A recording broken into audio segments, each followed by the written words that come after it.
Hey everybody, welcome to our next Coach's Corner. Today we're going to talk about the mind-muscle connection and get into the reasons why you need to start incorporating it into your training. What is the mind-muscle connection? Mind-muscle connection is, as it states, your connection of your mind to your muscles. Essentially what it is your mind is telling your muscles to go ahead and contract and pulse and do everything that they're supposed to do. Move a weight, move your arm, however you want to do it, kick a leg, whatever you got. Basically the mind-muscle connection. Yeah, so as Ryan said, the mind-muscle connection is really important, not just for exercising and training, but also in other aspects of our lives. So just everything we do during each day requires that. Now, you might not really notice it, and that's okay for most of the time. But there are instances where knowing that you're using the mind-muscle connection is really important, specifically in training. Yes, it is. So some of the ways that it's in training is muscle development and strength, especially in bodybuilding, powerlifting, strongman, the strength sports. You were in bodybuilding for a while. So in bodybuilding specifically, if you can make that connection with that muscle, you can enhance it. You can make it bigger. You can make it stronger. You can make it move appropriately, as well as be able to flex it. If you can flex it, you can show it. If you can show it, it's going to add to your overall muscularity in terms of bodybuilding. In powerlifting or strongman or any other kind of like strength sport, or even as just an athlete overall, if you can flex that muscle, you can use it.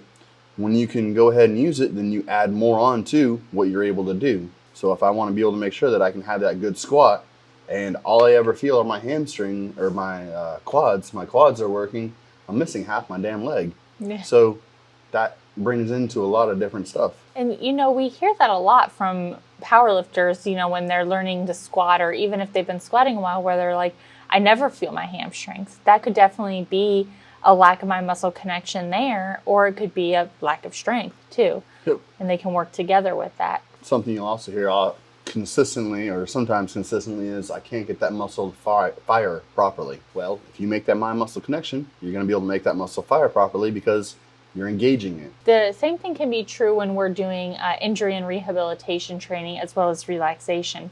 So one of the things that we really talk about is during injury rehabilitation, being able to feel, for instance, if you pulled your bicep, during that rehabilitation period, if you use something like imagery, having that mind-muscle connection can actually help your muscles repair themselves more quickly, which obviously if we're athletes, we want to be able to get back to training immediately for some people.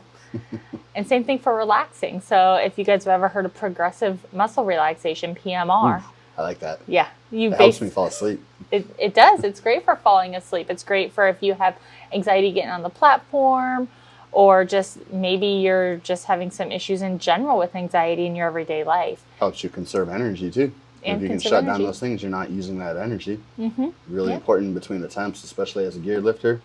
You need all that energy. That's the truth. So, couple ways to incorporate. We just had something fall behind us. Dapper Dan fell. Dapper Dan. How can we incorporate the mind-muscle connection? Specifically while training, the way to incorporate it is going to be the least desirable way would be to look into the mirror and see that muscle flexing.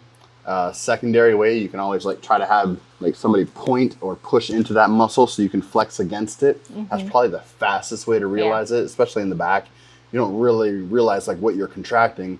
And having that person pushing into it will help you push against it and help strengthen that connection. Another way is isometric exercises, right? If you close your eyes and you're trying to flex that muscle itself, that will also help. That'll be huge, being able to just contract it without even having to see it, because you can't ever see your damn back or your hamstrings, really. It helps it out a lot. That's one of the best ways that I know how. Yeah, no, and that's certainly true. And you can even do it the exact opposite ways.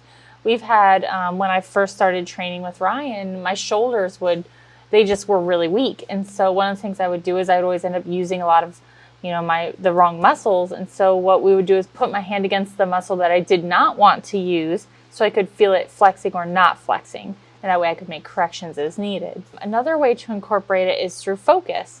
So Ryan talked about using isometric exercises, but one of the things that I've noticed, and I do it all the time, is if I don't enjoy an exercise or I'm busy and I have other things on my mind, I tend to just go through the motions. So let's say something simple as a bicep curl. If Ryan programs me 20 bicep curls, I don't know why he would do that, because he's a hater. Gotta You get the know, blood flow. right? So sometimes I might just kind of go through it, not pay attention, just be done with it. But I'm not getting any bang for my buck there. If you can focus on that mind-muscle connection, you're actually getting more work out of your muscles. So therefore, you're going to increase your strength, help with rehabilitation, and improve your technique. The old adage, quality over quantity, it is good, but you still want quality with quantity Yep, no, that's in terms true. of trying to get that muscular connection. So if you try to do it on just a 1 rep max, you're overloading everything. So you're going to use every damn muscle you can. You're not going to be thinking, oh wait, are my hamstrings engaging? No, you're going to be like, oh shit, I got to get up or I got to get out of this, right? So use the lighter weights and a little bit higher reps and just kind of really get that good feeling going. Especially once you get that good pump in there, you get all that blood flow going, you'll feel like your muscles are expanding. Once they're expanding, your mind can go ahead and lock into that and realize that's that connection. Yeah. It's actually making something work, or you can feel it better. No, that's definitely true. And so if you incorporate all these things in your training, I think you're going to see not a huge increase right away, but over time, you're going to see more consistency in your training as well as in your technique. So I think this is a valuable thing that everyone can learn and improve on even as they become more experienced lifters. I really appreciate you enjoying our show again today. And remember, don't forget to like and subscribe so you can stay updated on our content.